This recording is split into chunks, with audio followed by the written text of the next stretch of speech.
When Charlize Theron walked into that makeup trailer in 2003, she was Hollywood's golden girl, stunning, successful, but somehow empty inside. She had just finished another glamorous photo shoot, her blonde hair perfectly styled, her skin glowing under professional lighting. But behind those piercing blue eyes was a woman desperate to escape the prison of perfection. The makeup artist handed her prosthetic teeth and said, "This is going to change everything." Charlize looked in the mirror 4 hours later and whispered words that would shock the world. "I never want to be beautiful again." But what happened in that trailer wasn't just a physical transformation. It was the moment a broken girl finally found her power. Welcome to our channel, where we explore the deepest truths behind the brightest stars. Before we dive into Charlize's incredible journey, tell me in the comments, have you ever felt trapped by how others see you? Today's story will change how you think about beauty, strength, and survival. Picture this: Charlize Theron at 27, sitting in Oprah's Chicago studio, her hands trembling slightly as she prepares to tell a story she's never shared publicly. The cameras are rolling, but for the first time in years, Charlize isn't thinking about how she looks. She's thinking about that night when she was 15 years old, hiding behind a bedroom door with her mother, listening to her father's drunken threats echoing through their South African farmhouse. "You know, Oprah," Charlize begins, her voice barely above a whisper, "people always talk about my transformation for Monster, like it was just about gaining weight and wearing prosthetics. But the truth is, I spent my entire life transforming myself to survive. That movie was the first time I transformed to live." The studio falls silent. Even Oprah, who has heard thousands of stories, leans forward. There's something in Charlize's eyes, a depth that goes beyond the Hollywood glamour, beyond the red carpets and magazine covers. It's the look of someone who has seen darkness and chosen light. Let's go back to where it all began. Benoni, South Africa, 1991.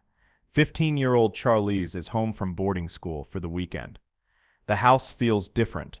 There's tension in the air, the kind that makes your skin crawl. Her father has been drinking more lately, and when Charlize Theron drinks, the world becomes unpredictable. The smell of alcohol has become a warning signal, like smoke before fire. But this night is different. This night will change everything. The air is thick with summer heat and unspoken dread. Charlize can hear her parents arguing downstairs, her father's voice growing louder and more slurred with each passing minute. She knows this pattern well. First comes the drinking, then the anger, then the threat. But tonight feels heavier, more dangerous than the countless other nights of terror. "My mother and I were in my bedroom," Charlize tells Oprah, her voice growing stronger with each word. "We could hear him coming up the stairs, and we knew, when you live with an alcoholic, you develop this sixth sense. You know when something terrible is about to happen. Your body learns to recognize the sound of danger, the particular way their footsteps change, the tone in their voice that means tonight will be different." The footsteps stop outside her door. Then comes the voice that will haunt her dreams for decades. "Tonight I'm going to kill you both with the shotgun." 3 gunshots explode through the bedroom door. Charlize and her mother press themselves against the wall, expecting to die, but somehow, miraculously, none of the bullets find their mark. In the next room, they hear Charlize Theron reloading. Here's what most people don't understand about trauma: it doesn't just happen to you, it happens through you. In that moment, crouched behind a splintered door, 15-year-old Charlize made a decision that would shape the rest of her life. She would never again be powerless. Her mother, Gerda, reaches for her own handgun. The sound of gunfire fills the house once more. When the silence returns, Charlize Theron is dead, and 2 women are left to pick up the pieces of their shattered world. "People always ask me if that night traumatized me," Charlize continues, her eyes meeting Oprah's with unflinching honesty. "But you know what traumatized me more? The years before that night. Waking up every morning not knowing what version of my father I would get. Living in a house where violence wasn't an event. It was the weather." The court ruled it self-defense. Gerda Theron faced no charges. But for Charlize, the real trial was just beginning. How do you rebuild your life when your foundation has been blown apart? How do you learn to trust when the first man who was supposed to protect you became the thing you needed protection from? The answer, it turns out, is that you don't rebuild, you transform. When Charlize arrived in Hollywood in 1994, she brought more than just ambition and stunning looks. She carried a single suitcase, $400 in cash, and survival skills honed in the fires of real trauma. Her mother had bought her a one-way ticket to Los Angeles. It was either make it in America or face a future with no prospects back home. She stood on Hollywood Boulevard, completely alone, watching other aspiring actors hand out headshots to disinterested agents. But Charlize was different. She learned to read people's moods instantly, to anticipate danger before it arrived, to become whatever version of herself would keep her safe. These weren't acting techniques. They were survival mechanisms developed in a house where reading the wrong emotion could mean the difference between peace and violence. I became very good at being what people wanted me to be, she tells Oprah. Beautiful when they needed beautiful. Mysterious when they needed mysterious. But I was never just me. For nearly a decade, Charlize played the part perfectly. She was the gorgeous girlfriend in action movies, the stunning femme fatale in thrillers. Directors loved her because she was professional, reliable, and impossibly beautiful. But something inside her was dying. And then came Monster. Patty Jenkins, a first-time director with a script about serial killer Aileen Wuornos, saw something in Charlize that others had missed. Not her beauty, but her darkness. Not her perfection, but her pain. When Patty first approached me about playing Aileen, Charlize recalls, I thought she was crazy. I was known for being pretty, not for being an actress. But then she said something that changed everything. I need someone who understands what it's like to survive. The transformation began immediately. 30 pounds of weight gain through a deliberate diet of junk food and complete abandonment of her rigorous exercise routine. Shaved eyebrows that changed the entire structure of her face. Rotted teeth prosthetics that made eating and speaking a constant challenge. Special contact lenses that made her eyes look tired and defeated. Layers of makeup that aged her skin and created the weathered look of someone who had lived a hard life on the streets. But the real transformation was happening inside, in places no makeup artist could reach. For the first time in my career, Charlize tells Oprah, her voice cracking with emotion, I wasn't trying to be beautiful. I was trying to be human. Every morning when I put on those prosthetics, when I looked in the mirror and saw Aileen staring back at me, I felt something I had never experienced before. Complete freedom from the expectation to be perfect.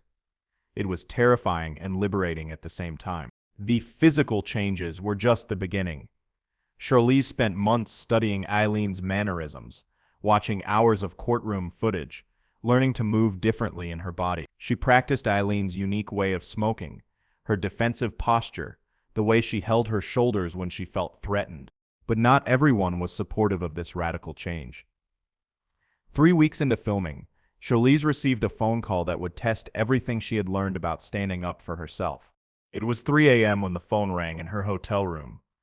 Charlize was exhausted from a 16-hour filming day, still wearing some of Aileen's makeup because removal took another hour she didn't have. The film's financier was on the other end, and his voice cut through the darkness like a blade. I just saw the dailies, he said, his voice dripping with disgust. You're so fat and so ugly and you never smile. This movie is going to be a disaster. The words hit her like physical blows. For a moment, the hotel room faded away, and she was 15 years old again, listening to another man tear her down with his words. Her hands started shaking, the same way they had shaken that night in South Africa when violence filled their home. The old Charlize would have apologized immediately, would have promised to fix whatever was wrong, would have found a way to make herself smaller, prettier, more palatable to male approval. But this Charlize was different. I called Patty immediately, she tells Oprah, a slight smile crossing her face. I was panicking, thinking maybe he was right. Maybe I had made a terrible mistake. But Patty just said, don't fucking listen to that.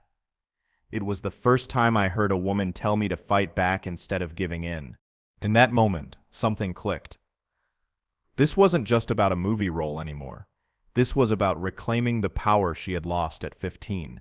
This was about proving that her worth wasn't tied to her appearance. I realized that my whole life I had been letting other people define my value. Charlize continues. That financier, those directors who only saw me as a pretty face, even the people who praised my beauty, they were all telling me that my appearance was the most important thing about me. But Aileen Wuornos taught me something different. Who was Aileen Wuornos? She was a woman who had been failed by every system meant to protect her. Abused as a child, forced into prostitution as a teenager, she killed 7 men between 1989 and 1990. She was executed in 2002, 1 year before Monster began filming. Aileen was not a good person, Charlize says carefully. She did terrible things. But she was also a human being who deserved to be seen as more than her worst actions. In a strange way, playing her taught me to see myself as more than my best features. The filming of Monster was unlike anything Charlize had ever experienced. For 3 months, she lived inside Aileen's skin, feeling her rage, her pain, her desperate need for love.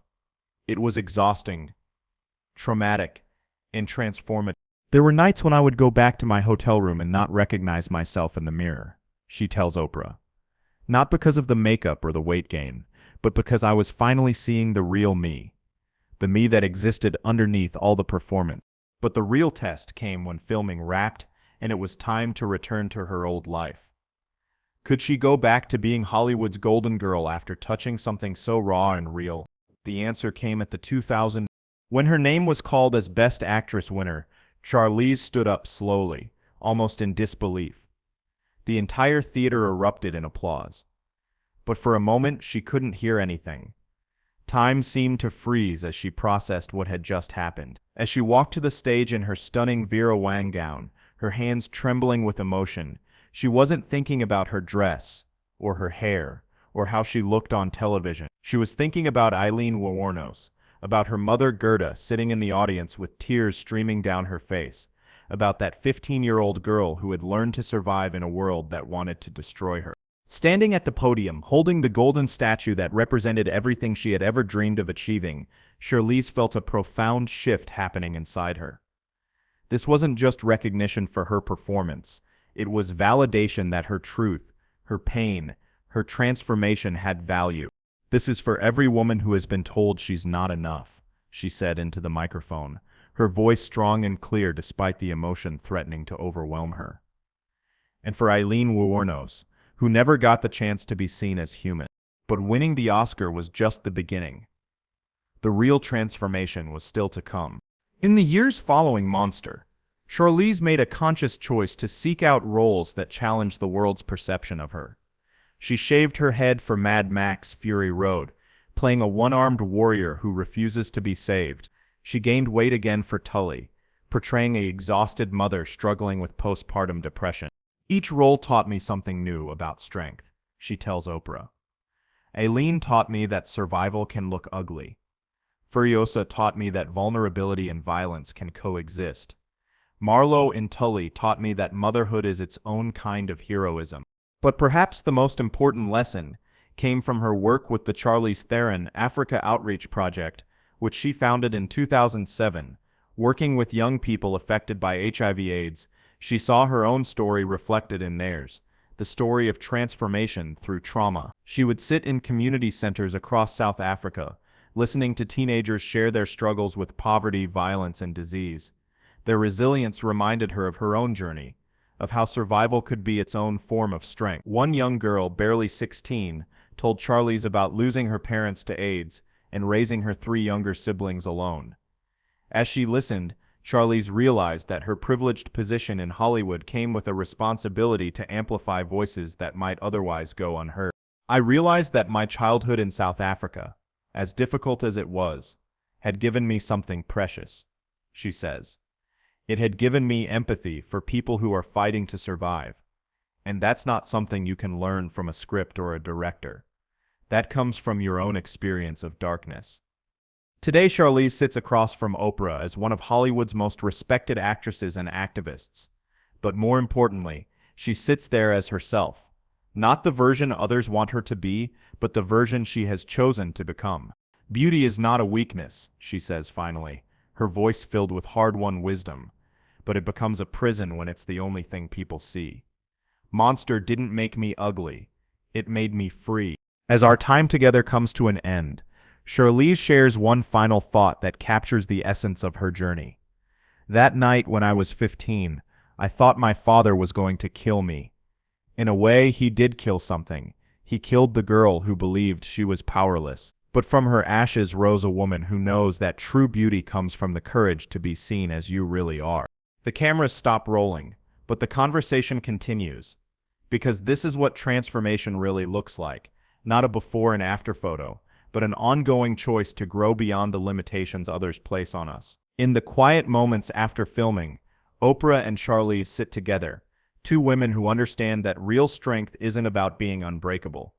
It's about choosing to rebuild yourself every time life tries to tear you down. Charlize Theron's story reminds us that we all have the power to transform, not by changing how we look, but by changing how we see ourselves. Sometimes the most beautiful thing you can do is refuse to be beautiful in the way the world expects. Sometimes the most powerful thing you can do is embrace the parts of yourself that others call ugly, broken, or too much. What transformation is waiting for you? What prison of perfection are you ready to escape? Share your thoughts in the comments below, and remember, your story of survival might be exactly what someone else needs to hear today.